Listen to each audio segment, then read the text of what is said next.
կուզեմ նշել ևս մի քանի թվական ցուցանիշ։ Այսօր քրեակատվական հիմնարկներում պահվում է 2869 անձ, որից 1406-ը կալանավոր եւ 1463-ը դատապարտել, այսինքն վերջին 5 տարիների ներողություն, վերջին 5 տարիների կտրվածքով առաջին անգամ դատապարտողների թիվը ավել է, քան կալանավորների թիվը,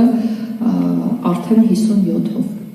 Սա բավականին դրական ցուցանիշ է, նշանակում է, որ կալանքների թիվը նվազում է եւ փոխարենը ավելանում է դատական ակտերի թիվը, որոնք մտնում են օրինական ուժի մեջ։ Այսինքն սա նշանակում է պրոցեսների արագացման մասին։ Եվ հոսունության մասին եմ ուզում ձեզ տվյալ դրամադրել, տպավորություն է ստեղծում, որ մարդիկ երբ հայտնում են քրեակատվական հիմնարկում, այդտեղից դուրս չեն գալիս կամ շատ ուշ են դուրս գալիս։ Ես միայն նախորդ տարվա ցուցանիշը ձեզ կներկայացնեմ։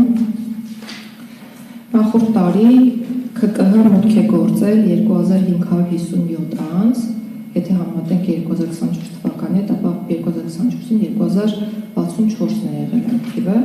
եւ ՔԿՀ-ից դուրս է եկել, քրեակատվական հիմնարկներից դուրս է եկել 2396 անձ։ Այսինքն ըստ էության ամեն տարի մենք նույն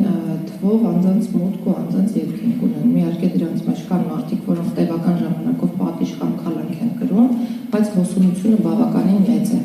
Ու սա շատ կարևոր թվական ցուցանիշ է, որի մասին դուք եւ նաեւ մեր քաղաքացիները պետք է տեղյակ լինեք։ Այսինքն սա նաեւ խոսում է այն մեծ աշխատանքի մասին, որ բոլոր մարմիններն են իրականացնում։